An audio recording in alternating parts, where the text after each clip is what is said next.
আসসালামু আলাইকুম। আজ আমি কথা বলবো উখিয়ার একটি গুরুতর স্থানীয় বাস্তবতা নিয়ে। যে বাস্তবতা প্রতিদিন চোখের সামনে ঘটছে, কিন্তু দেখার কেউ নেই, শোনার কেউ নেই।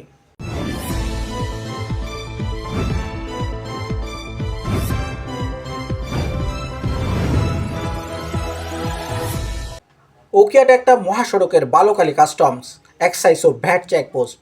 নামে সরকারি চেকপোস্ট, কাজে যেন এক নীরব চাঁদাবাজির কেন্দ্র। প্রতিদিন শতাধিক পণ্যবাহী গাড়ি এই সড়ক দিয়ে চলাচল করে। বাঁশ, লবণ, কাঠ, রোহিঙ্গা ক্যাম্পে পণ্য সরবরাহের গাড়ি, নামকরা কোম্পানির কাভার্ড ভ্যান, একটিও বাদ যাচ্ছে না।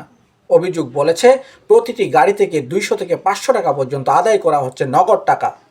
কম্বলের আড়ালে, চুকের আড়ালে, আইনের বাইরে। প্রশ্ন হচ্ছে, কাস্টম চেকপোস্টের নগদ টাকা নেওয়ার কোনো আইন আছে কিনা? স্পষ্টভাবে বললে নেই। শুল্ক আইন 2023 এবং এনবিআরের বিধিমালা অনুযায়ী সব ধরনের শুল্ক, ভ্যাট, ফি ব্যাংকের মাধ্যমে পরিশোধ হওয়ার কথা। কিন্তু উখিয়ার বালুকালীতে আইনের বই আর বাস্তবতার চিত্র এক নয়। এখানে টাকা না দিলে কি হয়? গাড়ি আটকে রাখা হয়, চালকদের সঙ্গে তর্ক বিতর্ক করা হয়, কাগজপত্র নিয়ে হয়রানি করা হয়, শেষ পর্যন্ত বাধ্য হয়ে টাকা দিতে হয়।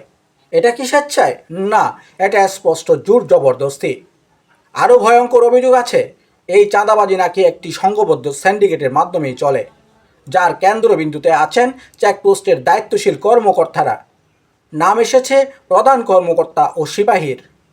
আমি এখানে একটি কথা স্পষ্ট করতে চাই, এই অভিযোগ সত্য হলে এটা শুধু দুর্নীতি নয়, এটা রাষ্ট্রের আইনকে প্রকাশ্যে অপমান। সরজমিন যা দেখা গেছে তা আরও ভয়ঙ্কর। গাড়ি থামিয়ে চালককে নামানো হচ্ছে, কম্বলের আড়ালে নিয়ে যাওয়া হচ্ছে, কিছুক্ষণ পর আবার ছেড়ে দেওয়া হচ্ছে। প্রতিবেদক ছবি তুলতে গেলে চারদিক সতর্ক হয়ে যায়, কিছুক্ষণ থেমে আবার শুরু হয় চাঁদা আদায়। এটা কোনো বিচ্ছিন্ন ঘটনা নয়, এটা নিয়মিত প্রক্রিয়া। আরও একটি গুরুতর বিষয়, উদ্ধারকৃত মালামালের নিলাম। নিয়ম অনুযায়ী নিলামের আগে মাইকিং, নোটিশ, পত্রিকায় বিজ্ঞপ্তি দেওয়ার কথা, কিন্তু অভিযোগ আছে এই নিলামও একটি নির্দিষ্ট সিন্ডিকেটের মধ্যেই সীমাবদ্ধ। কম দামে, লুকোচুক্কুর আড়ালে। জব্দ করা গাড়িগুলো খোলা আকাশের নিচে পড়ে থেকে নষ্ট হচ্ছে। রাষ্ট্রের সম্পদের এই অবস্থা দেখার কেউ নেই। চেকপোস্টের প্রধান কর্মকর্তা অবশ্যই সব অভিযোগ অস্বীকার করেছেন। তিনি বলেছেন তার চেকপোস্টে কোনো টাকা নেওয়া হয় না, নিলামও সব নিয়ম মানা হয়। কথা হলো, কাগজের নিয়ম মানলেই কি বাস্তবে নিয়ম মানা হয়? ভুক্তভোগী, ব্যবসায়ী, চালক, ডিলারদের বক্তব্য একই কথা বলছে, টাকা না দিলে পার হওয়া যায় না। আজ প্রশ্নটা খুব সরল, উখিয়ার মতো একটি সীমান্ত এলাকার চেকপোস্টে যদি এমন অভিযোগ ওঠে, তাহলে এর দায় কে নেবে? এনবিআর কি দেখছে? জেলা প্রশাসন কি জানে? আইন প্রয়োগকারী সংস্থার চোখ কি বন্ধ?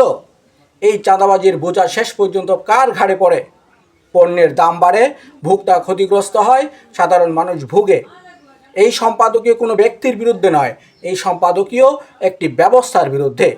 আমরা চাই নিরপেক্ষ তদন্ত হোক, দোষী যেই হোক তার বিরুদ্ধে দৃশ্যমান ব্যবস্থা নেওয়া হোক। উখিয়া কোনো পরীক্ষাগার নয়, এখানে আইনের শাসন চলতে হবে, কম্বলের আড়ালে চাঁদাবাজি নয়। আমি এখানেই থামছি।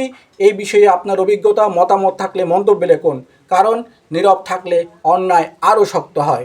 ধন্যবাদ। আসসালামু আলাইকুম।